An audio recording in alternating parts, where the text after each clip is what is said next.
Okay, folks, welcome back. And I'm telling you, the Twittersphere is a Twitter, or a Twitter, I should say.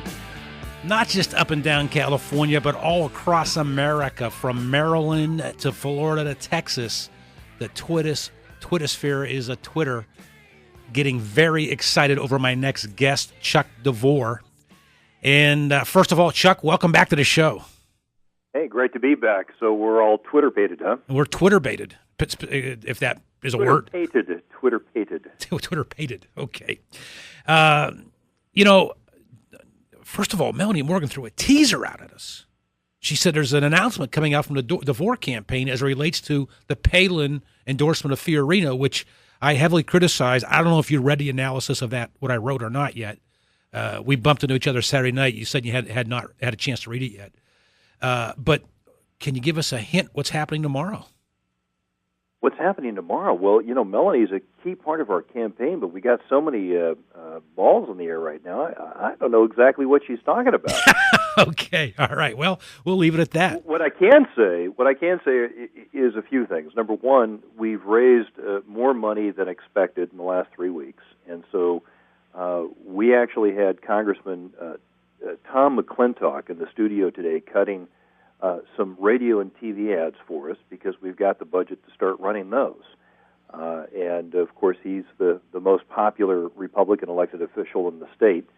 And anything that we can do to remind voters that he's endorsing me will help our campaign. And so that's a big deal. Absolutely. Absolutely, it's a big deal.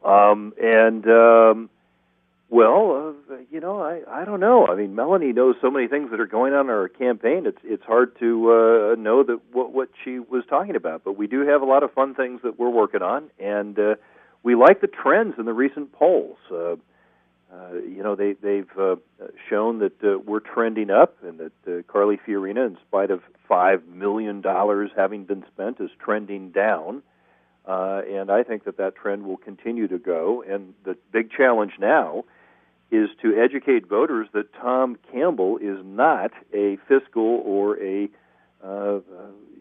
social conservative, because a lot of voters mistakenly think that Tom Campbell is some sort of a conservative. And the sooner that we can disabuse them of that notion, the sooner that voters will be properly educated and will then decide who is, in fact, the proven conservative, me or Carly Fiorina. And I think that when they look at the record, they're going to determine that it's me. Okay. Well, someone just pointed out to me, by the way, a Twitter page is a Disney reference. All right, Chuck, what I wrote the other day, I drew a couple conclusions, but one of the conclusions that I drew was that if the wrong candidates move on June 8th, there is going to be a backlash in November from conservative, libertarian, and independent voters. The GOP sitting back, licking their lips, licking their chops, I should say. I believe after this Palin endorsement of Fiorina, the handwriting on the wall to me is if this is a trend which continues and the wrong candidates move on, you're going to see those voters I just described sit back in large numbers at home in November, or a third-party movement emerge. Either way, bad news for the GOP. But related to that, and I think it's very related to my feeling on the whole thing, you've seen donations raise. You've seen Facebook friends requests increase significantly. You've seen support, as I understand it, an energy of support come your direction and a stronger force since her announcement for Fiorina.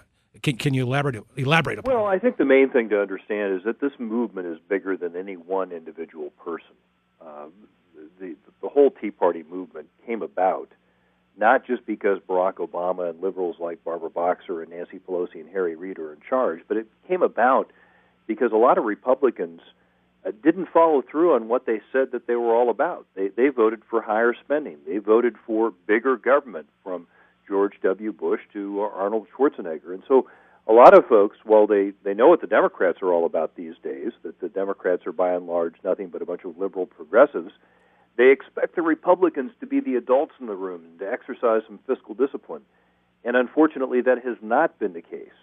And so that's why the whole Tea Party movement came about. And what I've always resisted when people on national television or major radio networks say, well, are you the Tea Party candidate, et cetera, I say, look, the Tea Party movement is vast, it's varied, it's decentralized.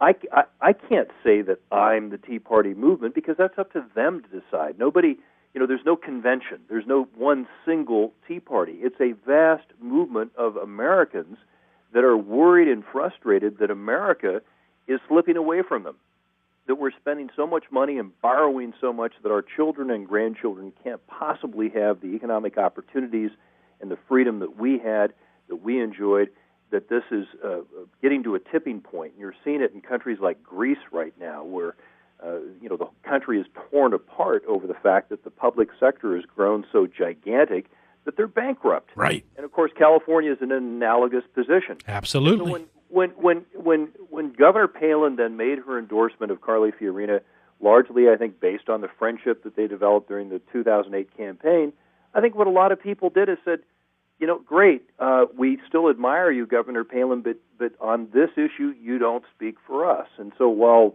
Carly Fiorina may have gotten Governor Palin, who, the last I noted, can't vote in California, what we got was the heart and soul of the Tea Party movement and the conservatives in the state of California. And that's an exchange I'm more than willing to make. And you also, I know it's an out-of-state endorsement, but you got a pretty big endorsement last week that some people may have not have heard about in the name of Mike Huckabee. That's true. Governor Huckabee came on board, I think, a day after some of the major pro-life groups. Two of them went for Carly Fiorina. And I think that the reason why he did that after they did was that they were making, frankly, a kind of a mercenary calculation based on money and the fact that they were willing to accept Carly Fiorina's pledge on a piece of paper versus my 6 years of a proven voting record. And the thing that's kind of frustrating for me is that people keep looking at just the cash on hand number from the first quarter report, and they didn't bother to look at the debts. And they didn't bother to look at the loans. And if you looked at that, what you saw was that Carly Fiorina's campaign was $800,000 in the red, and that my campaign was $311,000 in the black. And so if you simply look at the top-line cash-on-hand number, it can present somewhat of a misleading picture. Chuck, we have a hard break at the top of the hour here. Can you stay with us through this break, or are you pressed? Sure. Okay. All right. We'll continue with Chuck DeVore. Also in hour number 2, we'll have Jenny Erickson from Smart Girl Politics. Craig Candelore, running for Superior Court judge in San Diego. He joins me in hour number 2. And Chuck, I got to tell you, Mark in San Francisco says that he likes a ticket of DeVore Amato in 2012. All right, we're back after this.